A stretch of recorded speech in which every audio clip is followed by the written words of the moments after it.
여러분 안녕하십니까, 강신업 변호사입니다. 자, 윤석열 대통령이 한남동 관저로 복귀했지요. 오늘 9일입니다. 그런데 윤석열 대통령 아직까지는 어떤 메시지를 내놓지 않고 있습니다. 그런데 이 지금 헌재 선고를 앞두고 메시지를 낼 가능성이 점쳐지고 있습니다. 지금 헌재 선고가 언제 나오느냐? 아직 안 나왔습니다. 기일이 지정되지 않았습니다. 기일이 지정되면 통보를 하게 돼 있죠. 보통 아무리 늦어도 2, 3일 전에는 통보를 한다. 뭐 내일 그 선고하는데 오늘 통보를 안 한다. 그걸로 본다면 3월 14일 정도가 유력하다. 아니면 그 다음 주로 넘어갈 수도 있다.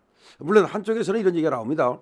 지금 평의를 하면서 평의에서 의견이 모아지지 않아서 사실은 3월 14일 선고는 물 건너갔다라는 얘기도 나오고 있습니다. 하지만 만약에 선고 기일을 정한다면 금요일일 가능성이 많다는 얘기는 나오고 있습니다. 그렇다면 주 후반 3월 14일은 가능하지 않겠냐? 도가 되든 뭐가 되든 선고를 해야 될 거 아닙니까? 지금 그런 얘기가 나오는데요.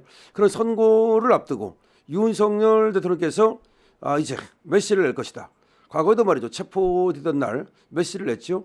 그리고 그 이후에도 몇 번에 걸쳐서 대국민 담화 메시지를 낸 적이 있습니다. 자, 마찬가지로 이번에 대국민 메시지를 낸다. 그럴 가능성이 있다. 이런 관측입니다. 15일 체포 구금된 후에 52일 만에 한남동 관저로 복귀한 윤 대통령인데요. 아직까지 오늘은 별도의 메시지가 나오지 않고 있습니다. 그런데 이번 주 14일쯤에 대통령 탄핵 심판에 대한 결론이 날 수 있다는 말이 나오면서 늦어도 헌재는 말이죠. 12일까지는 선고기를 지정할 것으로 보여지는데요. 선고기 같은 경우에 박근혜 전 대통령은 이틀 전에 지정을 했고요. 노무현 대통령은 3일 전에 선고기를 정했습니다. 이에 따라서 윤 대통령의 경우도 2일 전에 또는 3일 전에 선고기를 정할 것으로 지금 예상이 됩니다. 그렇게 되면 선고기일이 지정되면 윤 대통령께서는 대국민 메시지를 내지 않겠나, 그렇게 생각이 되는데요. 방식으로는 영상 메시지 방법이 있을 것이고, 육성 그런 영상 메시지 방법이 있을 것이고, 아니면 자필 편지 방법이 있을 것이다. 과거에는 육성 메시지를 내거나 내지는 자필 편지를 썼는데요. 두 가지 방법 중에서 어떤 방법을 택할까 하는 것이 수가 있겠죠. 메시지 수위는 말이죠. 아무래도 이번에 이제 선고를 앞두고 메시지를 낸다면 그 메시지 수위가 높지 않겠나. 적어도 지지층 결집을 시도하지 않겠나라는 말이 나오고 있습니다.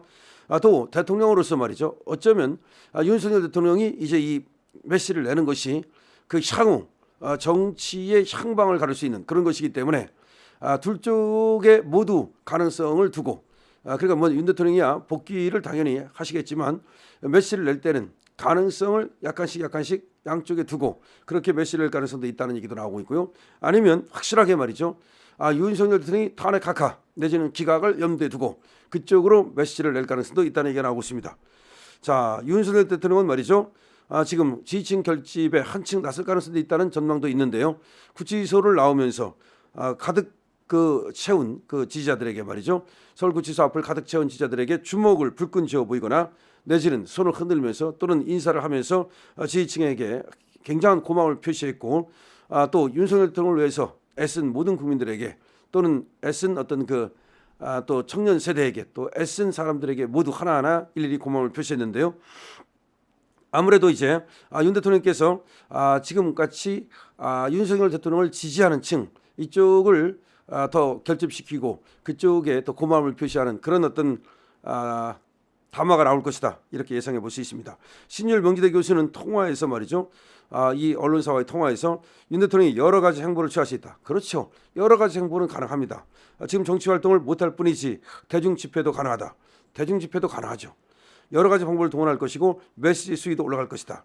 글쎄요. 대중 집회라고 하는 것은 집회에 나가서 연설을 한다는 건데 그거는 글쎄 뭐 관측은 가능하지만 실제로 그렇게 할지는 좀 지켜봐야 되겠고요.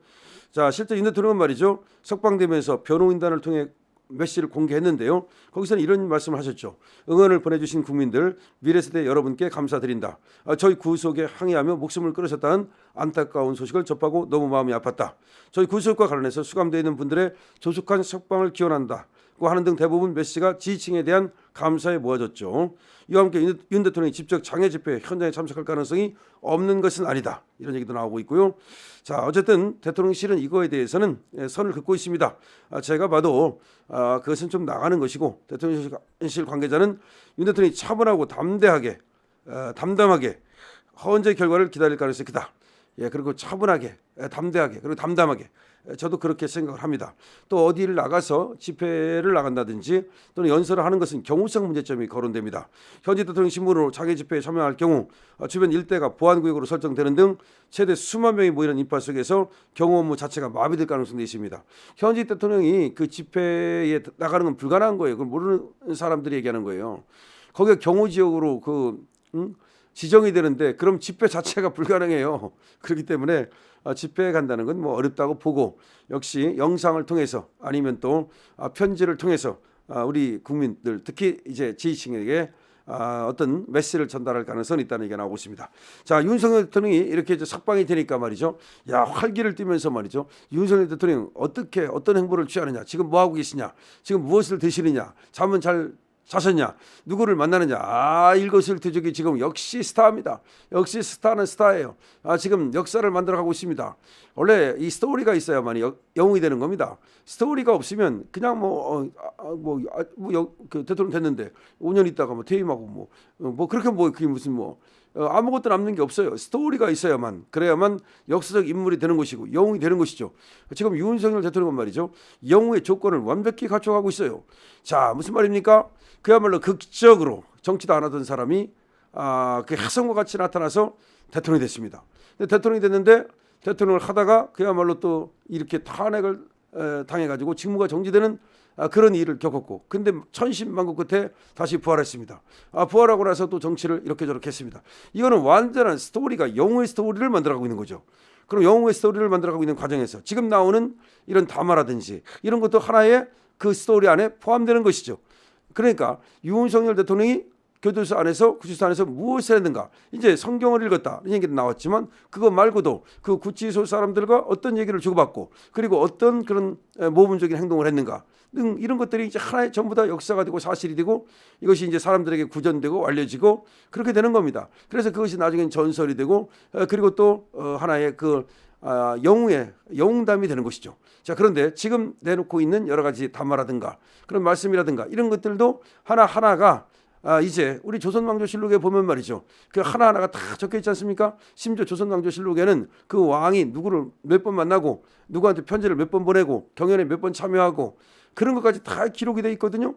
근데 뭐 지금은 오히려 이 세명천지한 세상에서 모든 것이 영상으로 기록돼 있고 모든 것이 또 지금 문자로 기록되고 이렇게 돼서 이것이 영웅의 스토리가 됩니다.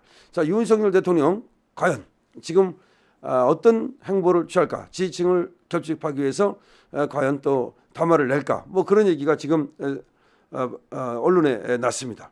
그래서 헌재 선고를 앞두고 지금 헌재 선고가 얼마 남지 않았죠. 14일 가능성이 있다는 얘기입니다. 아니면 그 다음 주로 넘어간다 하더라도 글쎄 일단은 오래 가지는 않을 겁니다. 물론 일각에서는 지금 3월 말이나 돼야 선고를 하지 않겠나 이런 얘기도 나오지만 글쎄요, 그럴 가능성보다는 저는 어쨌든 밥이 되든 죽이 되든 선고를 할 겁니다. 자, 그렇게 볼 때 헌재 선고가 얼마 안 남았는데 윤 대통령이 헌재 선고를 앞두고 대국민 메시지를 낼 가능성이 있고 수위가 높아질 가능성이 있다는 얘기가 나오고 있습니다. 여러분들 어떻게 생각하십니까? 여러분들의 의견을 많이 댓글로 남겨주십시오.